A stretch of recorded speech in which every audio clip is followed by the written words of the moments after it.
Hey Lionhearts. So I wanted to quickly share these 3 phrases that I've learned over time tend to take away the power that we feel that we have within ourselves, and without realizing it creates limiting beliefs and blocks to us feeling that we are powerful and in control and able to really change our lives or make the decisions that it takes to become unstuck and just unbusy, especially. So I know many times it's because of people pleasing or things like that why we tend to feel overwhelmed. And so if you are on that journey to reclaim some of that power and to really teach yourself, I don't do overwhelm, or I don't allow myself to just fall into whatever default design others have for me, or others the expectations that others just have for me by default, and that you do still try to make sure you're intentional and aligned with who God is saying you're here to be, not just what others are saying you have to do.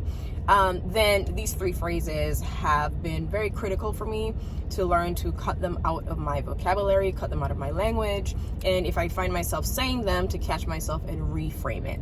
So quickly, the first one is if you find yourself saying I can't a lot. So I remember I was recently talking with a friend, and she was just wanting to get some insight on something she was struggling with, and so I was recommending some strategies, but then her schedule was so booked that she was like, oh, I can't miss this, I can't miss that.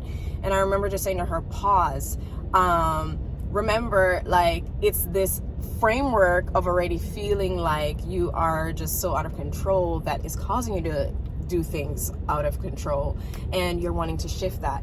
So I had to remind her, we always have a choice.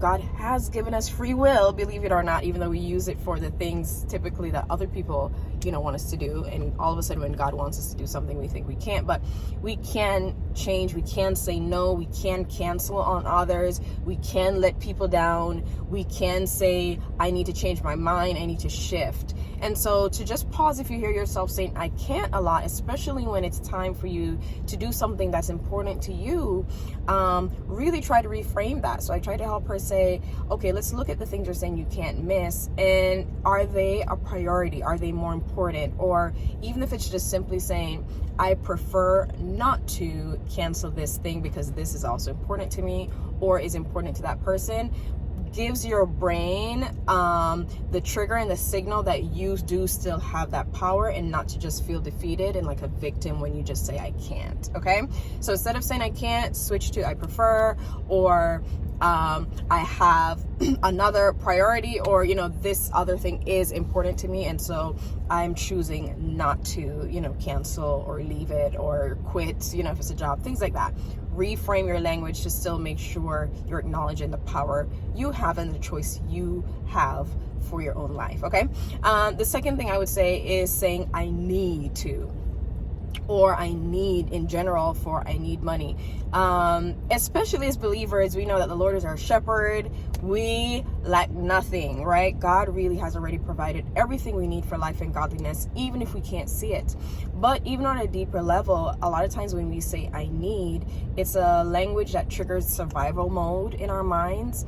And so studies have proven that a lot of times when you shift your brain into thinking survival mode, it really shuts down a lot of the creative centers in your brain, which require usually just more of the now I can't remember the specific hormones, but those hormones that are more associated with happiness and peace.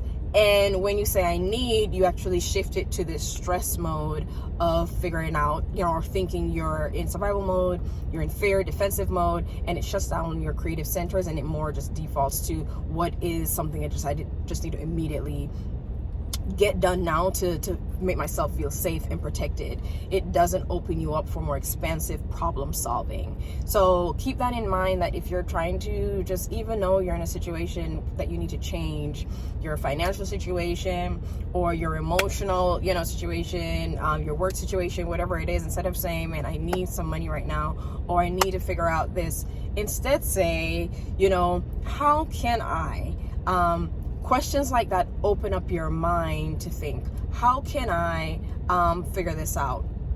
Or how could I, make this easy? Or, anything that really opens up your mind with a question is actually better than just saying, I need to. make some money? How can I figure out and brainstorm how to increase my income? Is always a better phrase and terminology for the brain to hear, and for the spirit man even, and the imagination to be engaged and unlocked, to realize, oh, she wants an answer. She's not just in desperation, fearful mode. So I can't, you want to ditch that. I need, you want to ditch that. And same for, oh my gosh, why did I just forget the third one? I can't, I need, and I think it's I should. It was really another one, but I should is also another one that tends to leave you feeling more defenseless than you really are. And so you want to make sure that instead of saying, you know, I should do something, again, reevaluate, is this something that I am wanting to do because it aligns with where I'm headed, it aligns with who I am, it aligns with what God is asking me to do, not something that you are just giving up, you know, your powers and your control to say, you know, this is just something I should do. Again, shuts down your brain from feeling motivated and energized to carry that out. So switch to I get to, you know, I get to go to work and utilize this time and this season and this skill to really provide for my next level, or provide for my dream, or provide for my family. You know, instead of saying I should go to work, say I get to. So I hope those three really help you. And if I remember the fourth one, I know it was something else, I'll also include it in another video. But I hope that helps. Let me know in the comments which one of those especially you're going to take a look at. All right, bye.